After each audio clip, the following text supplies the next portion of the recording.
اپنی معصوم بیٹی کا یہ روپ ان کے لیے اذیت ناک تھا۔ اچھا ہوا میں ویسی نہیں رہی جیسے پہلے تھی، ورنہ آپ نے تو مجھے بزدل بنانے میں کوئی کسر نہیں چھوڑی تھی۔ جب پہلی بار ایک لڑکے نے چھیڑا تھا تو اسے کچھ کہنے کے بجائے میرا کالج ہی چھڑوا دیا تھا۔ وہ ہنستے ہوئے ماں کو یاد دلا رہی تھی، جبکہ اس کا طنز حقیقت کے قریب تر تھا، اسی لیے آگ لگا گیا تھا۔ دیکھ شبو، اس معاشرے میں شریف وہی لڑکی ہے جس کی زبان اور ہاتھ قابو میں رہتے ہوں اور قدم گھر کی دہلیز میں قید ہوں، اور یوں بھی تجھے روز روز باہر مردوں کا مقابلہ کرنے جانے کی ضرورت نہیں ہے۔ پڑوس کا قاسم ہے تو سارے کام کر دیتا ہے۔ وہ حتمی بولتی چارپائی پر بیٹھ گئی۔ جب اسے جھٹکا سا لگا، کون؟ وہ چھچھورا قاسم؟ گھر کے باہر اسی لیے نہیں بھیج رہی تاکہ لڑکے پیچھے نہ پڑے، اور خود ایک غلیظ آدمی کو گھر میں دعوت دیتی ہو؟ میں کہتی ہوں اماں، اگر اب وہ غلیظ نظروں کا گھٹیا انسان اس گھر کی چوکھٹ پر آیا تو اس کی جان لے لوں گی۔ غصے سے گلاس زمین پر پھینکتے وہ کمرے میں چلی گئی اور پٹخ کر دروازہ بند کر دیا۔ اسے کیا ہوتا جا رہا ہے؟ ایسی تو نہ تھی۔ اگر اس کی یہ زبان کسی نے سن لی تو کون بیاہے گا اسے؟ وہ پریشانی سے سوچتی پان بنانے لگی۔ یہ 6 عرصے پہلے ہی کچھ ہوا تھا، ورنہ اس کی شبو تو بہت ڈرپوک سی نرم دل کی تھی، لیکن وہ قیامت خیز دن کے بعد سب کچھ ان کی توقع کے برعکس ہوا۔ شبو کو جو ہونا چاہیے تھا وہ کچھ اور ہی ہو گئی، ماضی کے خیالوں میں گم ہو گئی۔ کمرے میں آ کر اس نے اندر سے دروازہ بند کیا اور دروازے سے ٹیک لگائے کھڑی ہو گئی، جب اچانک اس کے ہونٹ مسکرانے لگے۔ اس کی آنکھیں بند تھیں اور بند آنکھیں ہونے کے باوجود اس کی آنکھوں کی پتلیاں تیزی سے ہل رہی تھیں۔ جیسے جیسے اس کی آنکھیں حرکت کر رہی تھیں ویسے ویسے کمرے کی چیزیں ہلنا شروع ہو رہی تھیں۔ یکدم اس نے اپنے منہ پر ایک زوردار تھپڑ مارا اور اگلے لمحے ہی تڑپتی بیڈ پر گری۔ خدا کے لیے مجھے چھوڑ دو۔ شبانہ کا وجود کانپنے لگا تھا۔ میں نے تمہارا کیا بگاڑا ہے؟ مجھے بخش دو، میں معافی مانگتی ہوں۔ سامنے کمرے میں ہلکا ہلکا دھواں پھیلتے دیکھ پیچھے کی جانب کھسکنے لگی، جب اچانک کسی نے زور سے اس کی ٹانگ سے پکڑ کر نیچے کی جانب کھینچا اور ایک جھٹکے سے وہ بیٹھ کے نیچے گر گئی۔ لیکن اس بار اس کی تکلیف سے چیخ یا سسکاری نہیں نکلی تھی، بلکہ اس کا کہکہا گونجا تھا۔ ایسے کیسے تیرے وجود کو بخش دوں؟ وہ بولتے ہوئے ہنسنے لگی تھی، ساتھ ساتھ اپنے بازو کو چھو رہی تھی۔ آنکھوں میں جیسے شعلے چمک رہے تھے اور بالکل صاف اور واضح تھے۔ زور زور سے ہنستے وہ ایک دم نیچے گری۔ اس بار اس کی سسکی نکلی۔ وہ پرانی کیفیت میں واپس لوٹ چکی تھی۔ بہت درد ہو رہا ہے، خدا کے لیے مجھے بخش دو۔ وہ روتے ہوئے ہاتھ جوڑ گئی تھی جب اس کے ہاتھوں کو کسی نے سختی سے جکڑا۔ وہ بری طرح پھڑ پھڑانے لگی، تکلیف سے آواز حلق میں دب گئی، آنسو آنکھوں سے بہنے لگے اور ایک دم اس کے ہاتھ چھوٹ گئے۔ اس کے بعد کمرے میں غیر معمولی خاموشی چھا گئی، یعنی اب کمرے میں وہ اکیلی رہ گئی تھی۔ کمرے میں کوئی نہیں تھا۔ اپنے پاؤں گھٹنوں سے فولڈ کی اپنے سینے پر لپیٹ وہ زاروں قطار رونے لگی۔ یہ تو پچھلے سال سے سب کچھ اسے ساتھ ہو رہا تھا، سب سے وہ ناواقف تھی، اور یہ سب بھیانک اس کے ساتھ ساتھ اسی دن سے شروع ہوا تھا جب اس پر وہ قیامت گزری تھی، جب اس نے دنیا کا بدترین چہرہ دیکھا تھا۔ اس وقت کچھ اور بھی ہوا تھا جو شاید بہت غلط تھا، جس کا خمیازہ وہ ہر لمحہ بھگت رہی تھی، لیکن نہ کسی کو بتا سکتی تھی نہ سمجھا سکتی تھی۔ کوئی اس پر یقین بھی کیسے کرتا؟ اس کی سگی ماں اس کی بات ماننے سے انکاری تھی اور ان سب باتوں کو ڈرامہ سمجھتی تھی، تو وہ کیسے کسی اور کو یقین دلاتی؟ یہی سوچتے سوچتے وہ کمر تھامتی اٹھی، جہاں گرنے کے باعث تکلیف کا احساس تھا، اور ایک طرف کروٹ سے بیڈ پر لیٹ گئی اور آنکھیں موند لیں۔ وہ سارے منظر اس کی آنکھوں میں گھومنے لگے۔ اس کا نام شبانہ مقصود تھا، اس کی ماں کا نام فرزانہ تھا۔ فرزانہ کا شوہر سرکاری ملازم تھا، لیکن شبانہ کے بچپن میں ہی فوت ہو چکا تھا۔ اس کے بعد فرزانہ کو بڑے بھائی نے سنبھالا تھا، جو کچھ عرصہ قبل باہر ملک شفٹ ہو گئے تھے، لیکن شبانہ اور فرزانہ کے لیے ماہانہ خرچہ بھیجتے تھے اور مقصود صاحب کی پینشن بھی آتی تھی۔ کچھ وقت قبل وہ لوگ اس گھر میں کرائے پر شفٹ ہوئے تھے۔ شبانہ اپنی ماں اور باپ دونوں میں شباہت رکھتی تھی، لیکن دونوں کا ہی صرف حسن چرایا تھا، اسی لیے بلا کی حسین تھی کہ دیکھو تو نظر نہ ہٹے۔ جب اس محلے میں شفٹ ہوئی تو کئی لوگوں کی نظریں شبانہ کی جانب اٹھی اور شبانہ ان کی نظروں میں آ گئی، اور بہت سے لوگوں نے شبانہ کا رشتہ بھی مانگا کہ ابھی شبانہ پڑھ رہی تھی۔ وہیں کچھ محلے کے بگڑے لڑکے شبانہ کی تلاش میں رہتے اور اس کے گزرنے پر شاعرانہ اور لوفرانہ جملے کستے۔ اسی دوران کسی بات تھی کہ جب شبانہ دوپہر کے وقت کالج سے واپس آ رہی تھی، تب پچھلے محلے کے ایک بدماش لڑکے نے اس کا راستہ روک کر اسے دوستی کی پیشکش کی تھی۔ شبانہ وہاں سے نکلنے لگی، تب وہ اس کے مقابل آ کھڑا ہوا اور زبردستی دوستی پر اصرار کرنے لگا۔ اسی دوران دو مزید لڑکے اس کے ساتھ آ گئے اور مل کر شبانہ کا راستہ روک کر کھڑے ہو گئے۔ تب وہاں سے محلے کی کوئی عورت بھی گزری اور مرد بھی، پر مدد کے لیے کوئی بھی آگے نہ آیا۔ وقت قریب تھا کہ وہ لڑکے کچھ غیر حرکت کرتے جب کسی نے ان لڑکوں کو بری طرح مارنا شروع کر دیا۔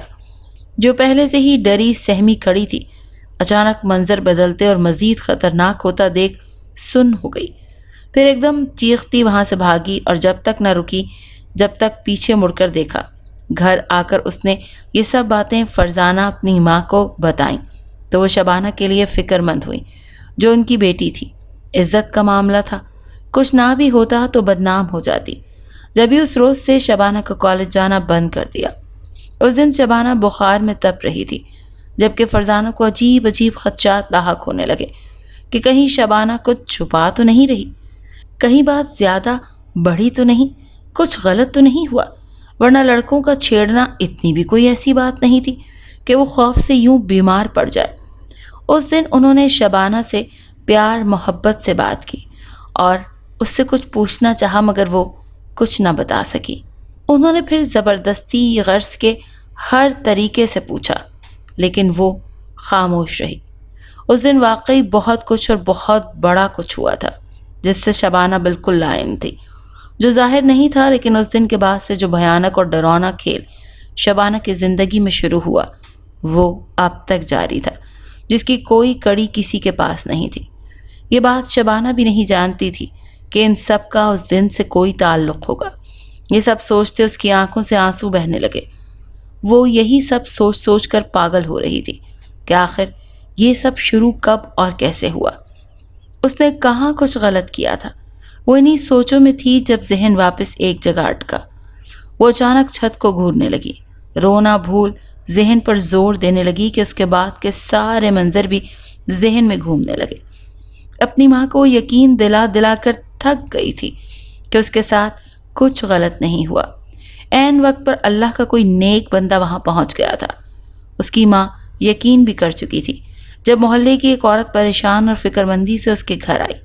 ارے فرزانہ بہن، شبانہ کیسی ہے؟ بچی ٹھیک تو ہے نا؟ ان کے ان سوالوں پر فرزانہ کے ساتھ کمرے میں بیٹھی شبانہ بھی چونکی۔ کیا مطلب؟ کیا ہوا ہے میری شبو کو؟ انہوں نے حیرت سے پوچھا تو وہ عورت جانچتی نظروں سے فرزانہ کو دیکھنے لگی۔ ہاں جی، بیٹی کی بات ہوتی ہی ایسی ہے جس پر پردہ ڈالنا پڑتا ہے، لڑکی ذات کا معاملہ ہی ایسا ہے۔ ان کی ذو معنی بات نے فرزانہ کو غصہ دلایا۔ او بی بی، کون سی بات؟ زبان سنبھال کر بات کرو، میری بیٹی کے بارے میں بات کر رہی ہو، اس کا باپ نہیں ہے تو کیا ہوا؟ ماں تو زندہ ہے، لاوارث نہیں ہے، جو منہ میں آئے بول دو۔ وہ ایک دم بھڑکی تو پڑوسن کے تن بدن میں آگ کے شعلے جل اٹھے۔ بس کرو فرزانہ بہن، ہم تو تسلی دینے آئے تھے، تم تو ہمارے ہی گلے پڑ رہی ہو۔ وہ لڑکے شبانہ کو اپنے ساتھ لے کر گئے تھے، معذرت پر اب بھی بڑی اکڑ ہے تم میں۔ وہ عورت فرزانہ کے پیروں تلے زمین کھینچ گئی تھی جب کمرے میں کھڑی شبانہ سے برداشت نہ ہوا اور وہ کمرے سے باہر نکل آئی۔ آپ جھوٹ بول رہی ہیں، وہ مجھے اپنے ساتھ نہیں لے کر گئے تھے، وہ مجھے تنگ کر رہے تھے، لیکن پھر اللہ کا ایک نیک بندہ مدد کے لیے آ گیا جس نے مجھے بچا لیا۔ وہ روتی ہوئی بولی تو اس عورت نے ایک ناگوار حقارت بھری نگاہ شبانہ پر ڈالی اور کچھ بڑبڑاتی کمرے سے نکل گئی۔ اس کے اگلے دن ہی صبح اس کی زندگی جہنم ہوئی جب محلے میں عجیب عجیب قسم کی افواہیں پھیل گئیں۔ کوئی کہتا شبانہ کا ان لڑکوں سے افیئر تھا، بہت سارے لڑکوں سے دوستی کر رکھی ہے۔ کوئی کہتا شبانہ نے ان لڑکوں سے پیسے لیے تھے، کوئی کہتا شبانہ کا اس لڑکے سے افیئر ہے جس نے ان لڑکوں کو مارا، اس میں شبانہ مکمل بدنام ہو چکی تھی۔ شبو میری جان، اس کی ماں اس کے سرہانے بیٹھی تھی، وہ تکیے میں منہ دیے روتی جا رہی تھی۔ اماں، ان لوگوں کو خوف خدا نہیں، اپنی طرف سے میری ذات پر کیسی تہمتیں باندھ رہے ہیں۔ شبانہ نے روتے ہوئے اپنی ماں کے آنچل میں چہرہ چھپایا تو فرزانہ کا کلیجہ کٹ کر رہ گیا۔ چھوڑو ان بھیس لوگوں کو میری جان، میں نے اس مرض کا علاج نکال لیا ہے، وہ خوشی سے بولی تو شبانہ انہیں حیرت سے دیکھنے لگی۔ کیسے؟ اس کے سوال پر فرزانہ مسکرائی۔ میں پرانے محلے کے آپس سے تمہارے لیے اچھے رشتے کا کہہ چکی ہوں اور وہ مان گئی ہیں۔ آج تمہارے رشتے والے آ رہے ہیں، تیار رہنا۔ وہ بول کر اٹھ گئیں جبکہ شبانہ سن رہ گئی۔ اس کی ماں نے یہ حل نکالا تھا؟ اس کے بعد فرزانہ ریفریشمنٹ کا ساز و سامان لینے باہر چلی گئی، جبکہ شبانہ بیڈ پر بیٹھی کمرے میں موجود ڈریسنگ ٹیبل کے شیشے کو دیکھنے لگی، جب اچانک اسے شیشے پر کچھ چمکتا ہوا محسوس ہوا، جیسے کوئی چمکتا ہوا ستارہ۔ وہ ایک دم چونک کر اٹھ بیٹھی اور دھیرے سے کھڑی ہوئی۔ اس شیشے پر چمکتے اس ننھے ستارے کی روشنی تیز ہوتی جا رہی تھی۔ وہ چلتی ہوئی شیشے کے قریب گئی اور اسے بغور دیکھنے لگی، پھر آہستگی سے چھوا تو یہ اس کا پہلا بھیانک لمحہ تھا جہاں سے ان سب کی شروعات ہوئی تھی۔ اس نے جیسے ہی اس چمکتے ستارے پر انگلی رکھی، ایک کرنٹ سا اس کے وجود میں سرایت کر گیا۔ وہ ڈر کر اپنا ہاتھ پیچھے کھینچنے لگی جب ایک دم شیشے میں سے ایک ہاتھ باہر نمودار ہوا جس نے اس کا ہاتھ سختی سے پکڑ لیا۔ شبانہ کی جان حلق میں آ گئی۔ وہ بے یقینی سے سانس روک شیشے میں سے باہر نکلتے اپنے ہاتھ کو پکڑے ہاتھ کو دیکھنے لگی۔ یکدم جسم پسینے سے شرابور ہو گیا۔ اماں، اماں! وہ بری طرح حلق کے بل چیختی زوروں سے رونے لگی۔ اس کے رونے کی آواز اس قدر بلند تھی کہ محلہ جمع ہو جائے، لیکن اس صورت میں جب کمرے سے باہر نکل پاتی۔ اس ہاتھ کی پکڑ اس کے ہاتھ پر مضبوط تھی۔ جب شیشے میں ایک عکس نمایاں ہونا شروع ہوا، شبانہ پتھر کی ہو گئی۔ وہ بت بنی یہ سب دیکھنے لگی جو جان لیوا تھا۔ آہستہ آہستہ نمودار ہوتا عکس بالکل نمایاں ہو گیا، اور وہ عکس کسی اور کا نہیں بلکہ شبانہ کا اپنا تھا۔ لیکن اس پر اس نے اب غور کیا کہ جب وہ اس چمک کو چھونے اس شیشے کے قریب آئی تھی، اس کے سامنے کھڑی ہوئی تھی، تب اس کا عکس تو شیشے میں آیا ہی نہیں تھا۔ وہ بت بنی کھڑی تھی جب شیشے میں نظر آتا عکس مسکرایا، گہری مسکراہٹ۔ کیسی ہو شبو؟ وہ آواز مردانہ تھی اور بہت بھیانک۔ شبانہ کی ٹانگیں کانپنے لگی، اپنے پیروں پر کھڑا ہونا اسے مشکل ہو گیا۔ شبو، اتنا کیوں گھبرا رہی ہو؟ کیا میری آواز اچھی نہیں؟ وہ عکس بولتا ہوا زور زور سے ہنسنے لگا۔ شبانہ کا جسم ایک دم سرد پڑنے لگا۔ اس وقت گھر کا دروازہ کھول شبانہ کی ماں گھر میں داخل ہوئی۔ کچن میں سامان رکھ کر جب وہ کمرے میں داخل ہوئی تو شبانہ کا شیشے میں نظر آتا عکس مسکرا رہا تھا۔ فرزانہ کے کمرے میں داخل ہونے پر فرزانہ کو دیکھنے لگا۔ میری بیٹی بہت خوش ہے۔ اس کا مسکراتا عکس دیکھ کر فرزانہ آگے بڑھی، جبکہ شبانہ کے جسم میں اتنی ہمت بھی نہ تھی کہ وہ پلٹ کر دیکھ سکتی۔ اسی لمحے اچانک شبانہ کے ہونٹ مسکرائے اور شیشے پر ٹکا اس کے ہاتھ الگ ہو گیا۔ اب تو وہ شیشے میں مسکرا کر دیکھ رہی تھی۔ شبانہ کا عکس تھا۔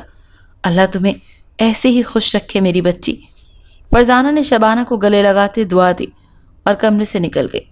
جب شبانہ نے مسکراتے ڈریسنگ ٹیبل سے ایک سر لپسٹک اٹھائی اور اس لپسٹک سے شیشے پر شبانہ کی صورت پر اس کا نشان بنا دیا، جب وہ دھیمے سے بڑبڑاتی وہ لپسٹک ہونٹوں پر ملنے لگی۔ اس کے بعد اس کے رشتے والے آئے اور شبانہ کو پسند کر کے چلے گئے، لیکن شادی سے 2 دن پہلے کسی نے انہیں اس بارے میں بتا دیا جس کی وجہ سے شبانہ بدنام ہوئی تھی اور وہ رشتہ توڑ گئے۔ اس کے بعد اچانک شبانہ کے رنگ ڈھنگ اور رہنے کا انداز بدلنے لگا۔ وہ گھر میں کبھی بالکل ڈری سہمی روتی ہوئی تھی، لیکن جب باہر جاتی تو ایک جوالا شعلہ بنی، دیکھنے کے کوئی نظر اٹھا کر نہ دیکھ سکے، جس کی وجہ سے وہ محلے میں اور زیادہ بدنام ہو گئی کہ وہ کام چھوٹا ہو یا بڑا، گلی گلی محلہ محلہ گونجنے لگی۔ اس کے بعد اس کی ایک اور جگہ شادی طے ہوئی اور اس نے مہندی کے روز اپنی ماں سے شادی سے انکار کر دیا، لیکن اپنی ماں کے پیچھے ایک بھیانک عکس دیکھ کر رک گئی۔ جو طاقت اس کے جسم میں داخل ہوئی تھی وہ لڑکی کی تھی، وہ جان چکی تھی اور وہ اسے اذیت دیتی تھی، اور شادی سے 2 روز پہلے کسی نہ کسی بہانے اس کا رشتہ ٹوٹ جاتا۔ اس نے محسوس کیا کہ یہ سب جب سے شروع ہوا ہے، جب سے اس کا پہلا رشتہ آیا تھا۔ اس کے ساتھ جو بھی طاقت تھی وہ اسے شادی نہیں کرنے دے رہی تھی، پر کیوں؟ لیکن جب کبھی وہ اپنی ماں کو سچ بتانے کی کوشش کرتی وہ نمودار ہو جاتی۔ اب جب اس کی 4 شادیاں ٹوٹ چکی تھیں تو اس کا ذمہ دار اس کی ماں اب اسے ہی سمجھنے لگی تھی، اس کی بدنامی کی وجہ سے، اس کی حرکتوں کی وجہ سے، جبکہ حقیقت سے وہ خود بھی لا علم تھی۔ وہ بیڈ پر لیٹے لیٹے یہی سب سوچنے میں مگن تھی۔ اس کی آنکھ سے گرتا ایک آنسو کنارے پر آ کر ٹھہرا تھا۔ اس کی ٹھنڈی اور گہری سانسیں گواہ تھی کہ وہ گہری نیند سو چکی تھی، جب اس کے اوپر کوئی نوکیلی چیز رینگنے لگی جو اس کی جلد کو تکلیف دے رہی تھی۔ تکلیف اور خوف سے آنکھ کھلی تو یہ ایک دم آنکھیں کھول گئی۔ آنکھیں کھول کر دیکھا تو کوئی بھیانک شکل اس پر قابض ہے۔ وہ ایک دم زور سے چلائی جب فرزانہ باہر سے بھاگی، کمرے میں آئی۔ کیا ہوا شبو؟ کیا ہوا؟ کمرے میں آ کر دیکھا تو شبانہ کی حالت تشویشناک تھی۔ وہ سانس روکے بیٹھی تھی۔ شبو تو ٹھیک ہے؟ فرزانہ اسے برابر بول رہی تھی۔ اماں وہ میرے اوپر۔ وہ بولتے اٹک گئی۔ خوف و ہراس سے الفاظ زبان سے ادا ہونے سے انکاری تھے جب فرزانہ نے اسے خود میں بھینچ لیا۔ کچھ نہیں ہوا شبو، سب ٹھیک ہے۔ شبانہ کی کمر سہلاتے وہ شبانہ کو حوصلہ دینے لگی تو شبانہ ان کے سینے سے لگی آنکھیں موند گئی۔ اس کی آنکھوں سے نکلتے شفاف موتی فرزانہ کے گریبان میں جذب ہونے لگے۔ رات مہندی والی آ رہی ہے، لگوا لینا۔ شبانہ کا سر سہلاتے انہوں نے گویا شبانہ کے سر پر بم پھوڑا۔ وہ حیرت اور بے یقینی سے دیکھتی اپنی ماں سے دور ہوئی۔ کیا مطلب؟ ناسمجھی سے پوچھا، یعنی تبھی اسے اتنی اذیت دی جا رہی تھی؟ دیکھ شبانہ، کوئی بھی اب الٹی بات نہ کرنا۔ حیدرآباد سے تیرا رشتہ تلاش کیا ہے، اور اچھی بات یہ ہے کہ لڑکے والے تیرے ماموں کے جاننے والے ہیں، اسی لیے جانچ پڑتال نہیں کریں گے، اور اس محلے کی باتوں کا بھی نہیں پتہ لگے گا، نہ ہی وہ لوگ یہاں آئیں گے، بلکہ کل میں تجھے تیار کر کے حیدرآباد لے کر جاؤں گی، وہیں شادی ہوگی۔ محلے میں بھی یہ بات کسی کو نہیں معلوم۔ تو بھی اب پریشان نہ ہونا، کوئی الٹی بات نہ کرنا، بس رات مہندی والی آئے گی، لگوا لینا۔ اس کی ماں حکم جاری کرتی اٹھ چکی تھی، جبکہ خوف کی ایک نئی لہر اس کے وجود میں دوڑنے لگی تھی۔ اب وہ پھر اس کے جسم میں داخل ہوتے اسے تکلیف پہنچائے گی۔ اماں، مجھے شادی نہیں کرنی، وہ ایک دم کھڑی ہوتی بولی، لیکن فرزانہ اسے نظر انداز کر رہی تھی اور باہر چلی گئی۔ رات وہ فون پر بات کرتے باقی کے انتظامات دیکھ رہی تھی، جبکہ شبانہ اپنے اندھیرے کمرے میں بیٹھی اس اذیت کا انتظار کر رہی تھی جب وہ طاقت اس میں داخل ہوگی، اسے خوف زدہ ہو کر اسے اذیت دے گی۔ لیکن حیرت کی بات یہ تھی کہ وہ اب تک آئی نہیں تھی۔ جب اس کی ماں کمرے میں داخل ہوئی، شبو، یہ مہندی والی آئی ہے، اس سے مہندی لگوا لے، جیسی چاہے اچھا ڈیزائن پسند کر کے بھری بھری۔ ہم صبح 5 بجے کی بس سے حیدرآباد کے لیے نکلیں گے۔ فرزانہ ایک نازک سی لڑکی کو کمرے میں شبانہ کے پاس بٹھا کر خود باہر چلی گئی۔ شبانہ نے ایک نظر اس لڑکی کو دیکھا جو سر جھکائے بیٹھی مہندی کی کون اور باقی رومال نکال رہی تھی۔ آپ ان میں سے کوئی ڈیزائن پسند کر لیں، یہ کہتے ہوئے اس لڑکی نے اپنا موبائل آگے کیا، جسے شبانہ نے واپس پیچھے کھسکا دیا۔ اس کی ضرورت نہیں، آپ کو جو اچھا ڈیزائن لگانا آتا ہے وہ لگا دیں، یہ کہتے ہوئے شبانہ نے اپنے ہاتھ اس کے سامنے رکھے، خود بیک گراؤنڈ سے سر ٹکائے آنکھیں موند گئی۔ وہ لڑکی اس کے ہاتھوں پر مہندی لگانے لگی۔ شبانہ کو اپنے ہاتھوں پر مہندی کی ٹھنڈک اور نقش بنتے محسوس ہونے لگے۔ کچھ دیر بعد اس نے اپنی آنکھیں کھولیں تاکہ اس کے بنائے گئے مہندی کے نقش دیکھ سکے، لیکن اپنے ہاتھوں کو دیکھ کر وہ بے اختیار چیخی۔ یہ کیا کر رہی ہو؟ اس کی چیخ خاصی بلند تھی کیونکہ وہ لڑکی ڈیزائن لگانے کے بعد اس پر بہت ساری مہندی نکال کر پھیلا چکی تھی اور ابھی بھی پھیلا رہی تھی جب شبانہ ہاتھ کھینچنے لگی، لیکن وہ لڑکی بضد ہاتھ تھامے اس کی مہندی کے گند کو مزید اس کے ہاتھوں پر پھیلا رہی تھی۔ جب شبانہ ہاتھ کھینچتے مزید چلائی، یہ کیا بدتمیزی ہے، میں کہتی ہوں چھوڑو مجھے۔ اس کے باقی الفاظ منہ میں ہی دم توڑ گئے جب اس لڑکی نے چہرہ اوپر اٹھا کر اس کو دیکھا۔ شبانہ شریانوں میں خون جمتا محسوس ہوا۔ وہ لڑکی گہری مسکراہٹ لیے اسے گھور رہی تھی اور آنکھیں مکمل سیاہ تھیں۔ کیسی لگ رہی ہے مہندی؟ وہ ہنستے ہوئے پوچھنے لگی۔ اس کی بدلی ہوئی آواز سنتے ہی شبانہ کی جان جانے لگی۔ تو تم؟ خوف سے کانپتے شبانہ نے ہاتھ کھینچ لیا اور ایک دم اس مہندی والی کو دھکا دیتے باہر بھاگی۔ اچانک اسی لمحے اس مہندی والی کے زور سے ہنسنے کی آواز آئی۔ وہ باہر کی جانب بھاگ رہی تھی جب فرزانہ گھر میں داخل ہوئی۔ اماں، اماں! وہ روتی بلکتی فرزانہ کے آگے آ ٹھہری۔ جب فرزانہ پریشانی سے اسے دیکھنے لگی۔ کیا ہوا شبو؟ تو اتنا گھبرائی ہوئی کیوں ہے؟ ڈرتے ڈرتے پوچھا۔ شبانہ کی خود کی سانس پھولی ہوئی تھی۔ وہ حواس باختہ سی کمرے کی جانب اشارہ کرنے لگی۔ کمرے میں؟ کیا ہوا کمرے میں؟ تو ٹھیک تو ہے؟ وہ مہندی والی کہاں گئی؟ فرزانہ کے پوچھنے پر شبانہ کے ذہن میں جھماکا ہوا۔ اماں یہ دیکھ یہ میرے ہاتھ۔ وہ روتے ہوئے فرزانہ کو اپنے ہاتھ دکھانے لگی۔ شبانہ کے ہاتھ دیکھتے فرزانہ کا منہ صدمے سے کھل گیا۔ وہ ایک دم بھڑک اٹھی۔ کس نے کیے تیرے ہاتھ گندے؟ چلاتے ہوئے پوچھا۔ مہندی والی نے۔ ابھی شبانہ کی بات مکمل بھی نہ ہوئی تھی کہ فرزانہ چیخ اٹھی۔ اس کو تو میں بتاتی ہوں، کل میری بیٹی کی بارات ہے اور اس نے تیرے ہاتھ خراب کر دیے۔ وہ غصے سے اندر جانے لگی تھی جب شبانہ نے ان کے ہاتھ تھام لیے اور تیزی سے نفی میں سر ہلانے لگی۔ نہیں اماں، تو اندر مت جا۔ وہ مہندی والی انسان نہیں ہے، وہ تو جن زادی ہے۔ شبانہ کے الفاظ سن فرزانہ کے پیروں تلے زمین نکل گئی، لیکن اگلے لمحے وہ غصے سے شبانہ کو گھورنے لگی۔ مذاق کر رہی ہے تو میرے ساتھ؟ ہاں بتاؤں ابھی تجھے؟ بے غیرت، یہ حرکت مذاق والی ہے۔ ان کے اعصاب چٹک گئے تھے۔ ہر شادی کے وقت وہ اسی طرح کے مذاق کرتی تھی اور پھر کسی نہ کسی طرح اس کی شادی ٹوٹ جاتی تھی۔ نہیں اماں، یہ سب مذاق نہیں ہے، نہ ہی میں نے پہلے کبھی تیرے ساتھ مذاق کیا ہے۔ قسم لے لے وہ سب سچ تھا۔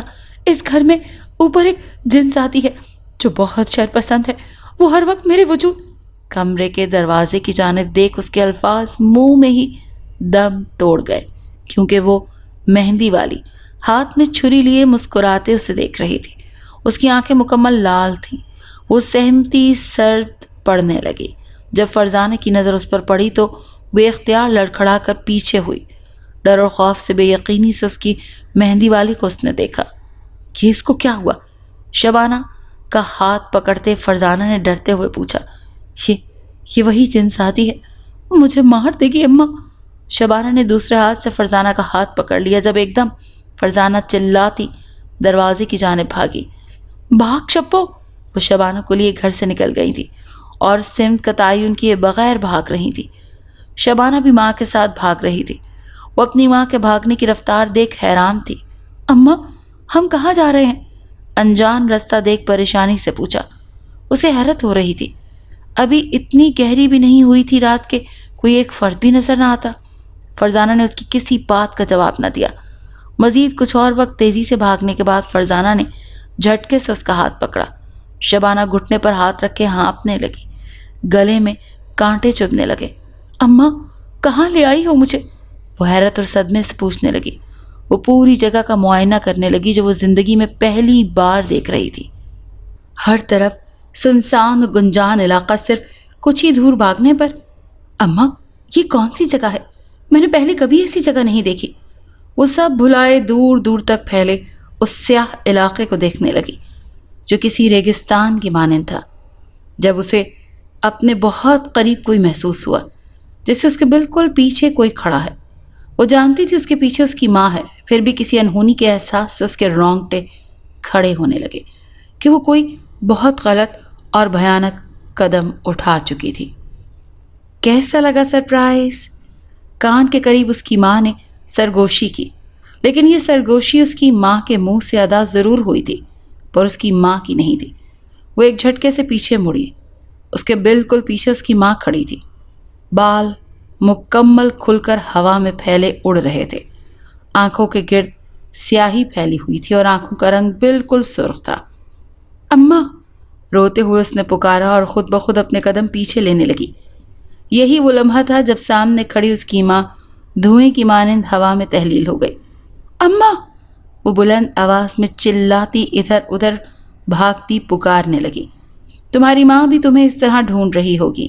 ابھی تو مہندی لگانے گھر چھوڑ کر گئی تھی، لیکن رات بیٹی منہ کالا کر کے بھاگ گئی۔ اپنے پیچھے آواز سنتی شبانہ پلٹی تو بے ساختہ آنکھیں میچ گئی۔ سامنے ایک بھیانک شکل کی لڑکی کھڑی تھی، جس کا رنگ بالکل سفید تھا لیکن چہرے پر سیاہ دھاریاں تھیں اور آنکھیں بلی کی طرح چھوٹی بڑی ہوتی اسے مزید بدنما اور ڈراؤنا بنا رہی تھیں۔ مجھے چھوڑ دو، میں نے کیا بگاڑا ہے، مجھے گھر جانے دو۔ وہ روتی ہوئی وہیں بلکتی بیٹھ گئی۔ وہ جانتی تھی کہ سامنے موجود جنزادی کی مرضی کے بنا وہ یہاں سے ہل بھی نہیں پائے گی۔ یہ وہ جگہ ہے جہاں تم تڑپ تڑپ کر مر جاؤ گی، پر کوئی تمہارے منہ میں قطرہ تک ڈالنے نہیں آئے گا پانی کا، اور تمہاری جیسی بد کردار بے حیا لڑکی کا یہی انجام ہے۔ اور تمہاری ماں بھی لوگوں کے منہ سے تمہاری بد کرداری کے تانے سن سن کر مر جائے گی۔ وہ بولتے ہوئے کہکہا لگا کر ہنسی۔ میں نے تمہارا کیا بگاڑا ہے؟ اگر دشمنی ہے بھی تو مجھ سے، مجھے تکلیف دے دو، لیکن میری ماں کو بخش دو، وہ مر جائے گی میرے بغیر۔ خدا کے لیے مجھے واپس چھوڑ دو۔ تم چاہتی ہو نا میں شادی نہ کروں؟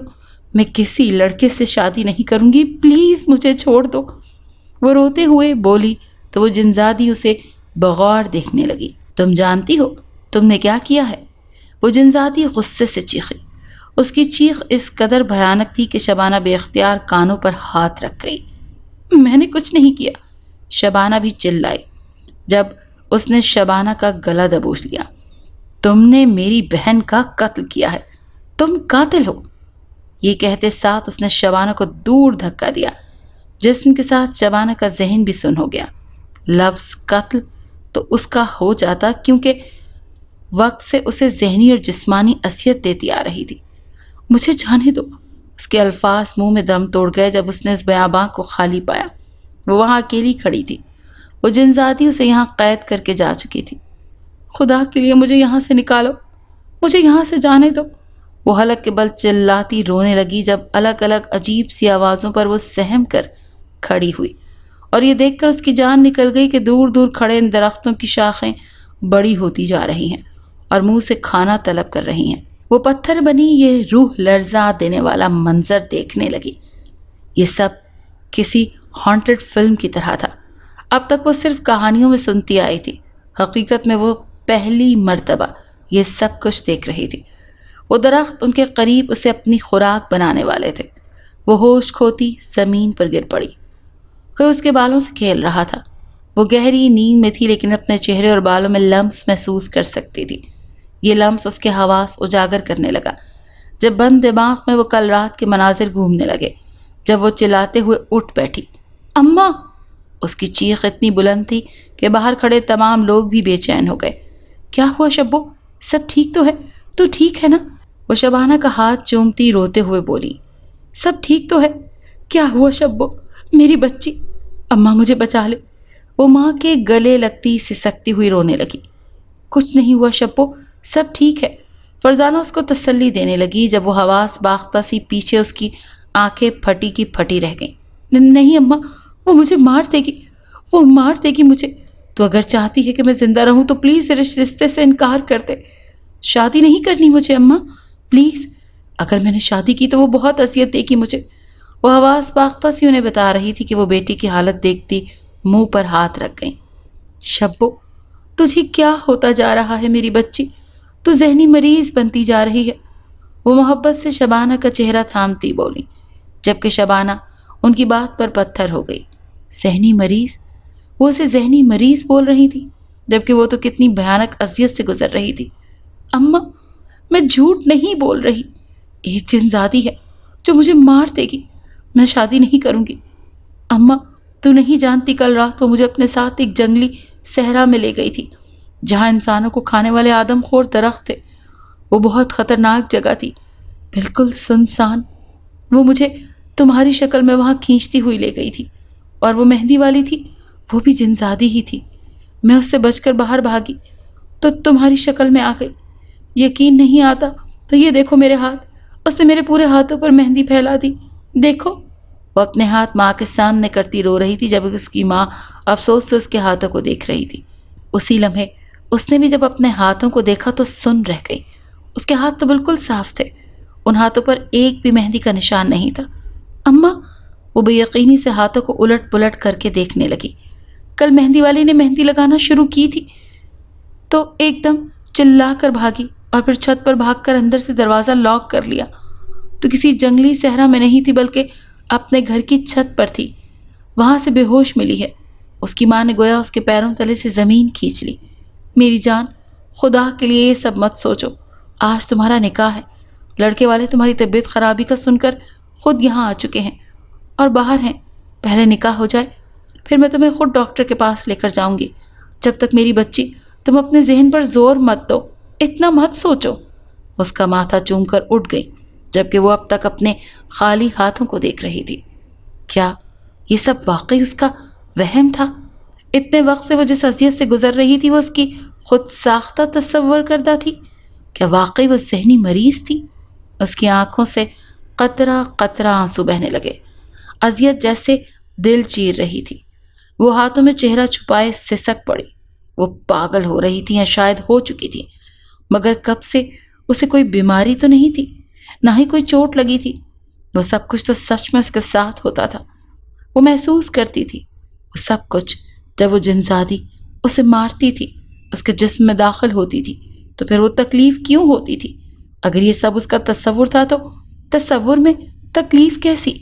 لیکن اب اسے یہی لگ رہا تھا جیسے وہ واقعی ذہنی بیمار ہے اور بہت جلد سب کچھ بھول بالکل پاگل ہو جائے گی۔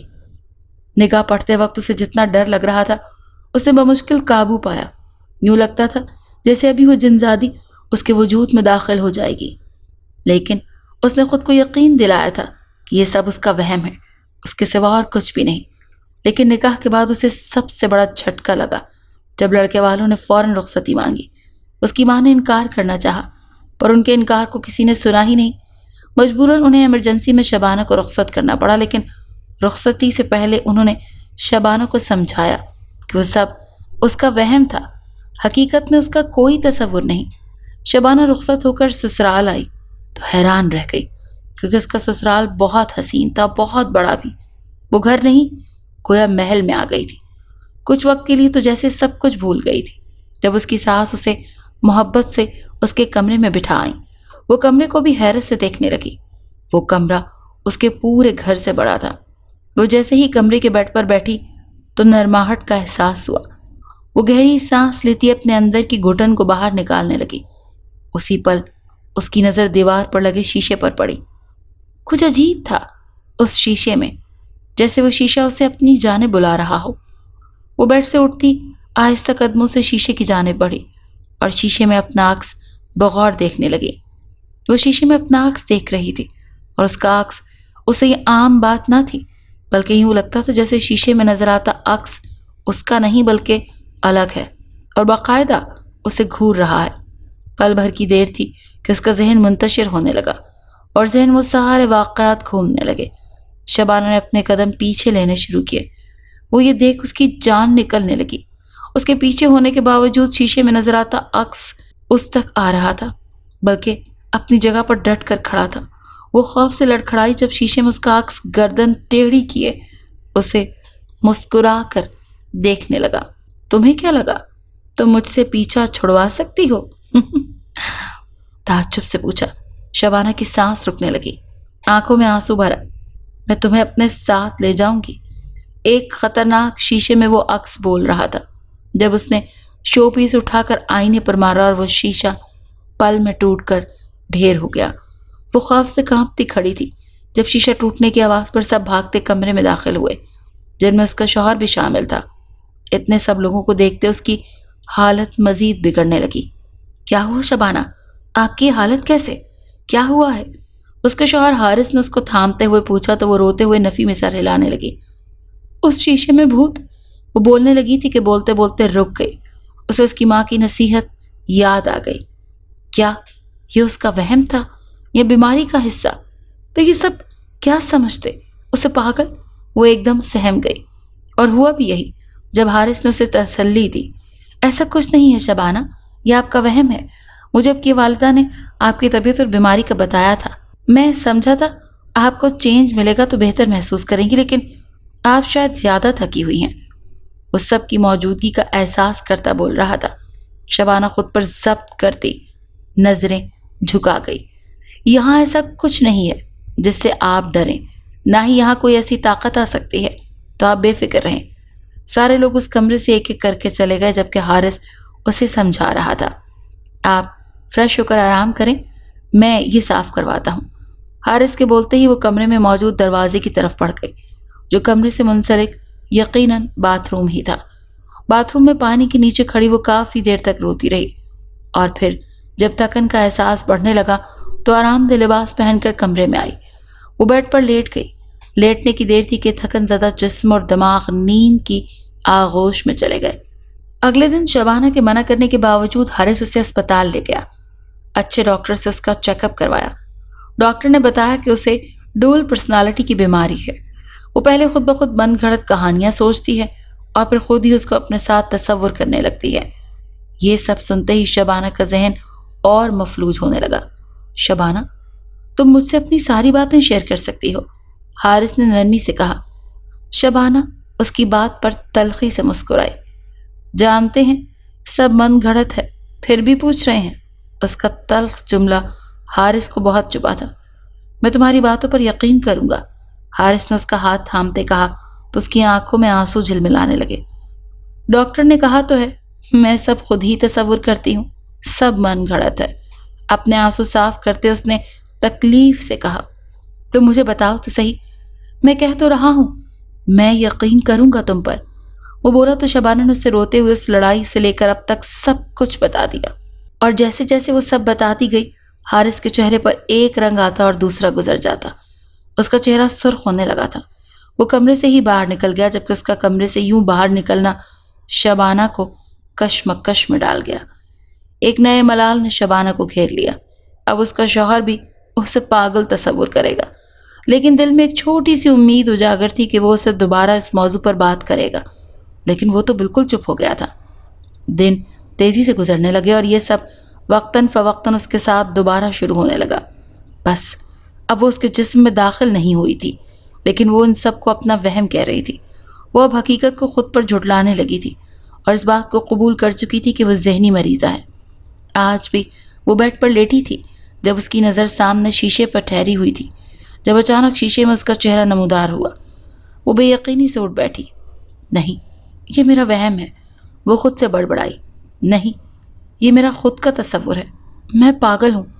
وہ مستقل اس عکس کو جھٹلا رہی تھی جو اسے دیکھتا ہوا مسکرا رہا تھا، جب اچانک وہ عکس بول اٹھا، تم ایک پاگل ہو، اس پاگل نے اپنے آپ کو ختم کرنا ہے، تو اٹھاؤ وہ چھری اور اس ذلت کی زندگی سے نجات پالو، خودکشی کر لو۔ وہ بولی تو شبانہ نے اپنے برابر سائڈ ٹیبل پر رکھی پھل کاٹنے کی چھری کو بغور دیکھا۔ اتنا مت سوچو، یہ سب حقیقت نہیں ہے بلکہ تمہارا تصور ہے۔ اس تصور میں خود کو سکون پہنچاؤ اور اس چھری سے خود کو ختم کر لو تاکہ یہ وہمات اور تصوراتی زندگی کا قصہ ہی تمام ہو جائے۔ وہ عکس مستقل بول رہا تھا جبکہ شبانہ نے چھری اٹھائی۔ وہ چھری کو ہاتھ پر پھیرنے ہی لگی تھی کہ جب کمرے میں حارث داخل ہوا۔ کیا کر رہی ہو، یہ پاگل ہو گئی ہو؟ شبانہ کے ہاتھ سے چھری چھینتے وہ چلایا۔ جب شبانہ بھی چلائی، یہ ایک تصور کی دنیا ہے، اس میں مجھے خود کو ختم کرنے دو، پھر یہ تصور کی دنیا بھی ختم ہو جائے گی، میں ٹھیک ہو جاؤں گی۔ وہ بولی تو حارث ایک دم ٹھہر گیا۔ یہ سب تصور نہیں، حقیقت ہے، حارث نے ٹھہرے ہوئے لہجے میں کہا۔ نہیں، یہ سب تصور ہے اور آج میں اس تصور کی دنیا کو تمام کر دوں گی۔ وہ حارث کے ہاتھ سے چھری چھینتے ہوئے چلائی تو حارث ایک دم ہوش میں آیا۔ یہ سب سچ ہے، حقیقت ہے شبانہ، اور وہ سب بھی سچ تھا۔ وہ چلایا تو شبانہ 2 قدم پیچھے ہوئی۔ آپ جھوٹ بول رہے ہیں، یہ سب جھوٹ ہے، صرف میرا وہم ہے، اور وہ سب بھی وہم تھا، بہت بھیانک۔ وہ سب سچ تھا شبانہ، اور یہ بھی سچ ہے۔ وہ بولتے ساتھ پیچھے ہوا اور اس کے بعد جو ہوا وہ شبانہ کے پیروں تلے سے زمین کھسکا گیا جب وہ انسان سے یکدم جنزات میں تبدیل ہو گیا۔ یہ بھی میرا وہم ہے، شبانہ قدم مزید پیچھے لیتی بڑبڑائی جب حارث نے شبانہ کا ہاتھ پکڑا اور پھر اچانک شبانہ کو آندھی سے چلتی محسوس ہوئی اور وہ لوگ ایک جنگلی صحرا میں پہنچ گئے۔ یہ وہی صحرا تھا جہاں وہ جنزادی اسے مارنے کے لیے لائی تھی۔ شبانہ بے یقینی سے یہ سب دیکھ رہی تھی جب حارث نے سب بتانا شروع کیا۔ حارث نے بتایا کہ اس کی رشتہ اس کی بہن کی دوست سے طے تھا اور وہ رشتہ صرف مجبوری اور زبردستی کا تھا۔ حارث کو وہ جنزادی پسند نہیں تھی، لیکن کوئی اور بھی نہیں پسند تھا، جبکہ وہ جنزادی حارث سے جی توڑ محبت کرتی تھی اور شادی بھی زبردستی جلدی طے کر دی گئی۔ حارث کی ماں بھی ان سب سے خوش نہیں تھی کیونکہ وہ جنزادی پاگل پنے کی حد تک جنونی تھی۔ حارث کی شادی قریب تھی۔ اس دوران شبانہ کو ان لڑکوں نے چھیڑا۔ اس وقت حارث وہیں سے گزر رہا تھا، اسی لیے انسانی شکل لے کر شبانہ کو ان سے بچایا، لیکن اس دن اس کے دل میں شبانہ کے لیے محبت پیدا ہو گئی۔ وہ شبانہ سے محبت کرنے لگا اور اس نے اس جنزادی سے شادی سے انکار کر دیا۔ یہ سب برداشت نہ کرتے اس جنزادی نے خودکشی کر لی۔ جب ان سب کو یہ بات معلوم ہوئی کہ شبانہ کی وجہ سے حارث نے رشتے سے انکار کر دیا تو وہ شبانہ کا دشمن بن گئے اور اس جنزادی کی بہن نے اپنی بہن کی موت کا بدلہ شبانہ سے لینا شروع کیا۔ اس بات سے حارث انجان تھا کیونکہ اسے اچانک اپنے گاؤں جانا پڑا تھا۔ گاؤں سے واپسی پر اس نے جان بوجھ کر اس کے ماموں کا نام استعمال کیا تاکہ رشتے سے انکار نہ ہو۔ وہ ان سب سے لا علم تھا، لیکن اس دن شبانہ کے بتانے پر اس نے جانچ پڑتال کی تو یہ جان کر حیران ہو گیا کہ ان سب میں اس کی بہن بھی شامل تھی۔ یہ سب سنتے ہی شبانہ شاکڈ ہو گئی۔ یہ سب کچھ واقعی اسے ایک وہم لگ رہا تھا، لیکن یہ سچ تھا۔ حارث نے اسے یقین دلایا کہ وہ سچی تھی، بیمار نہیں تھی، نہ ہی اسے وہم کی بیماری تھی۔ حارث نے اسے یقین دلایا کہ اب اس کے ساتھ کچھ برا نہیں ہوگا، نہ ہی اسے کوئی پریشان کرے گا۔ البتہ حارث کی حقیقت جاننے کے باوجود کہ وہ جنزات ہے، اسے حارث کو قبول کرنا پڑے گا جو وہ اس کے بولنے سے پہلے ہی کر چکی تھی۔ حارث نے اپنی بہن اور سابقہ منگیتر کی بہن کے خلاف سخت کارروائی کی اور انہیں ان کے قانون کے مطابق سزا دلوائی۔ اس بات کو بھی سالوں گزر گئے۔ شبانہ اور حارث کے 2 بچے ہیں اور شبانہ ایک خوبصورت شادی شدہ اور مکمل زندگی گزار رہی ہے۔ اس کی نند اور اس لڑکی کی بہن شرمندہ تھے اور شبانہ نے انہیں معاف کر کے ان کی سزا بھی ختم کروا دی تھی۔ اگر آپ کو یہ کہانی اچھی لگی ہے تو اسے لائک کیجیے اور ہمارے چینل کہانی محل کو سبسکرائب کیجیے۔ اور ہاں، اگر آپ کے کسی دوست، رشتہ دار یا بہن کے ساتھ خدا نخواستہ اس طرح کا کوئی بھی واقعہ پیش آیا ہے تو ہمیں کامنٹ سیکشن میں اس کے بارے میں ضرور بتائیے۔